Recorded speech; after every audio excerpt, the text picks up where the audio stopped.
ಸೌಂದರ್ಯ ನನಗೂ ತಿನ್ಸಮ್ಮ.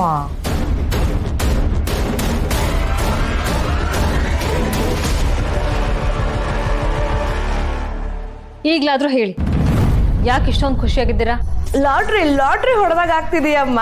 ನೀನ್ ಮಾಡಿದ ಮನೆ ಹಾಳು ಕೆಲಸದಿಂದ ದೀಪ ಮನೆ ಬಿಟ್ಟು ಹೋಗದೆ ಇದ್ರು ಅವ್ರ ಅಣ್ಣನ ಮರ್ಯಾದೆನ 100 ಕಾಸಿಗೆ ಹರಾಜಾಗ್ತಲ್ಲ, ಅದಕ್ಕೆ ಖುಷಿ ಆಗ್ತಿದೆ. ಇದಿನ್ನೂ ಆರಂಭ ಅಷ್ಟೆ. ಹೋಗ್ತಾ ಹೋಗ್ತಾ ನಾವಿಡೋ ಹೆಜ್ಜೆಗೆ ಆ ದೀಪ ಧೂಳಿಪಟ ಆಗ್ಬೇಕು. ಹಾಗೆ ಮಾಡ್ತೇನೆ.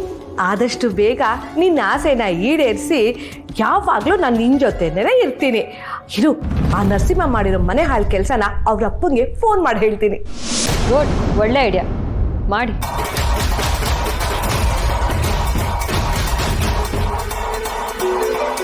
ಅಯ್ಯೋ, ಬೀಗರ ಮನೆಯಿಂದ ಫೋನು.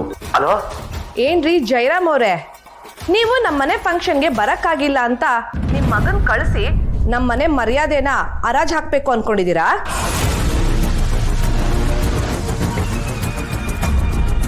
ಏನು ಮಾತಾಡ್ತಿದ್ದೀರಾ ಸುಕನ್ಯಾ ಅವರೇ?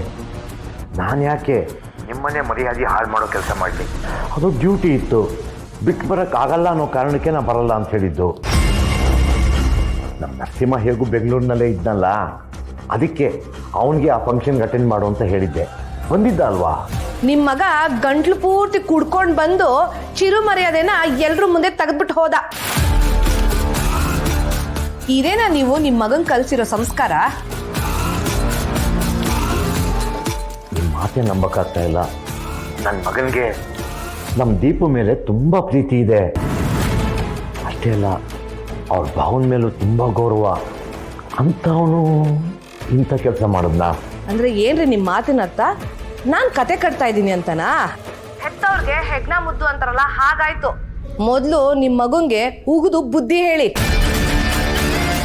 ಪಾಪ ನಮ್ಮ ಚಿರು, ಅವನಷ್ಟೆಲ್ಲ ಮಾತಾಡಿದ್ರು ಕೇಳಿಸ್ಕೊಂಡು ಸುಮ್ಮನೆ ಇದ್ದ. ಬೀಗರು ಅನ್ನೋ ಮಮಕಾರದಿಂದ ಖುದ್ದಾಗಿ ನಮ್ಮ ಸೌಂದರ್ಯನೇ ನಿಮಗೆ ಕಾಲ್ ಮಾಡಿ ಕರೆದಿದ್ದಕ್ಕೆ ಸರಿಯಾಗಿರೋ ಮರ್ಯಾದೆನೆ ಕೊಟ್ರಿ. ಇಲ್ಲ ಸುಕನ್ಯಾ ಅವರೇ, ಅದೇನಾಗಿದೆ ಅಂತ ಅವನಿಗೆ ಫೋನ್ ಮಾಡಿ ವಿಚಾರಿಸ್ತೀನಿ. ನಿಮ್ಗಾಗಿರೋ ತೊಂದರೆಗೆ ನಾನು ಕ್ಷಮೆ ಕೇಳ್ತೀನಿ. ಅಲ್ಲ ರೀ, ಮಾಡೋದೆಲ್ಲ ಮಾಡಿ ಮೊಸಳೆ ಕಣ್ಣೀರು ಹಾಕಿದ್ರೆ ಅದನ್ನ ಕೇಳಿಸ್ಕೊಂಡಿರೋದಕ್ಕೆ ಇಲ್ಲಿ ಯಾರು ಕಿವಿ ಮೇಲೆ ಹೂವು ಇಟ್ಟಿಲ್ಲ. ನಿಮ್ಮ ಮಗನ ಮೇಲೆ ಬೆಟ್ಟದಷ್ಟು ಕೋಪ ಇದೆ, ಕೆಂಡ ಕಟ್ಕೊಂಡು ಆಗಿದೆ. ಹಾಗೆಲ್ಲ ಆಗಿದ್ರೆ ಅದು ನರಸಿಂಹ ಮಾಡಿದ್ದು ತುಂಬ ದೊಡ್ಡ ತಪ್ಪು. ಅದರ ಬಗ್ಗೆ ನಾನೇ ಈಗ ಅವನಿಗೆ ಫೋನ್ ಮಾಡಿ ವಿಚಾರಿಸ್ತೀನಮ್ಮ. ನೋಡಿ, ಹರಿಯಂದ್ರಿಗೆ, ಸೌಂದರ್ಯ ಅವ್ರಿಗೆ ನೀವೇ ದಯವಿಟ್ಟು ಒಂದು ಮಾತು ಹೇಳಿ. ಯಾಕೆ ಸೌಂದರ್ಯ ಹತ್ರ ಮಾತಾಡೋಕೆ ನಿಮಗೆ ನಾಚಿಕೆ ಆಗ್ತಿದ್ಯಾ? ಅಂತ ಮಗ ಹುಟ್ಟಿ ಮರ್ಯಾದೆ ಕಳೆಯೋ ಬದಲು ಅವ್ನು ಹುಟ್ಟಿದ ತಕ್ಷಣನೇ ಅವ್ನು ಕತ್ತಿಸಿ ಸಾಯಿಸ್ಬೇಕಿತ್ತು. ಅವ್ರಿದ್ರೆ ಎಷ್ಟು, ಬಿಟ್ರೆ ಎಷ್ಟು.